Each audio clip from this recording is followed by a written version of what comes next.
Rain fell over the city like a curtain of silver threads, blurring neon lights and the glow of street lamps that reflected across puddles on the pavement. Inside a small café tucked between towering office buildings, the smell of roasted coffee beans drifted through the warm air while soft jazz hummed from old speakers. The café wasn't famous, glamorous, or even particularly large, but it was home for Elena Rossi. Every morning before sunrise she unlocked the door, turned on the lights, and prepared the machines that would fuel half the neighborhood with caffeine. For Elena, the café was more than a workplace, it was survival. After her father's death, the tiny shop and the apartment upstairs were the only things he left behind. Bills were piling up, the landlord of the building had been threatening to sell the property for months, and Elena worked double shifts just to keep everything afloat.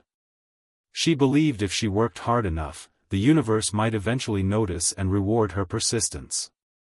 But that morning, the universe had something very different in mind.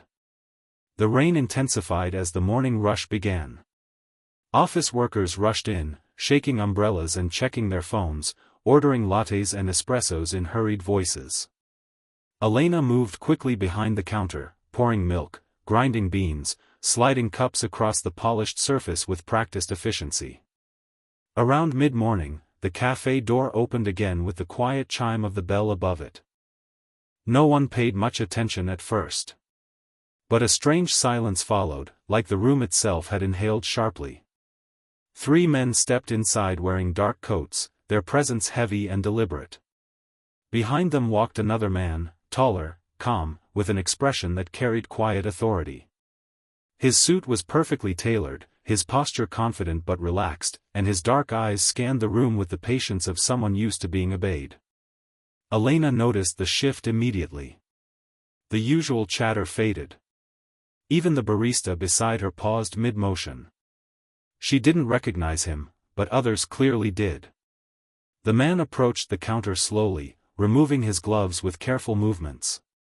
His voice when he spoke was smooth and low. "Espresso.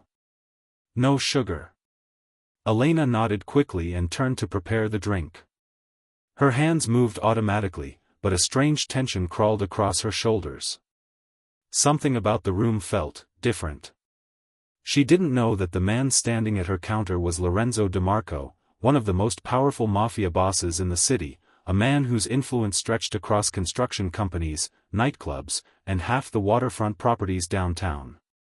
Most people only heard his name in whispers. Elena knew none of that. She simply saw another customer waiting for coffee. As she turned back toward the counter with the small porcelain cup, someone behind her bumped her elbow accidentally while reaching for napkins. Time seemed to slow. The cup tilted. Dark espresso arced through the air. And spilled directly onto Lorenzo DeMarco's expensive suit. The café froze. Gasps rippled across the room. One of the bodyguards stepped forward instantly, his hand tightening into a fist as if ready to grab her. Another whispered something sharply in Italian. Elena's face drained of color as she stared at the dark stain spreading across the man's jacket. "Oh my God, I'm so sorry," she blurted, grabbing napkins in panic. She expected shouting. Anger. Maybe worse. Instead, Lorenzo simply looked down at the stain, then back up at her. For a long moment he said nothing. The room waited. Then unexpectedly, the corner of his mouth lifted slightly. "It's only coffee," he said calmly. His bodyguards looked shocked. Elena blinked in disbelief. "I'll pay for the cleaning," she insisted nervously. Lorenzo studied her face carefully, as if noticing something no one else could see, perhaps the sincerity in her apology or the way she stood her ground despite the obvious fear in the room. "No need," he replied. "Accidents happen." He took a napkin from the counter, dabbed at the stain once, and set the untouched espresso aside. "Keep the coffee," he added quietly before turning toward the door. Within seconds, he and his men disappeared into the rain. The café erupted into whispers. "Do you know who that was?" someone asked. Elena shook her head slowly. The old man who owned the newspaper stand across the street leaned toward her and whispered in awe. That was Lorenzo DeMarco. Elena felt her stomach drop. But the story didn't end there. That night she couldn't sleep.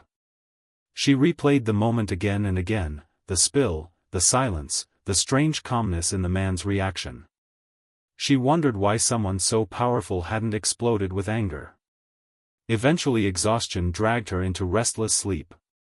The next morning, Elena unlocked the café as usual. But something was different. Outside, several black luxury cars were parked along the street. Men in suits stood near the entrance of the building, speaking into phones. And across the street, a massive real estate sign had appeared overnight. She stepped closer to read it. Her heart skipped. Property sold. Before she could process it, one of the suited men approached her politely. Miss Rossi? Yes. The building has a new owner. Her chest tightened. Who? The man smiled slightly. Mr. Lorenzo DeMarco. And in that moment, Elena realized something terrifying. The most powerful man she had ever accidentally humiliated, now owned the building where she lived and worked. And he had bought it overnight.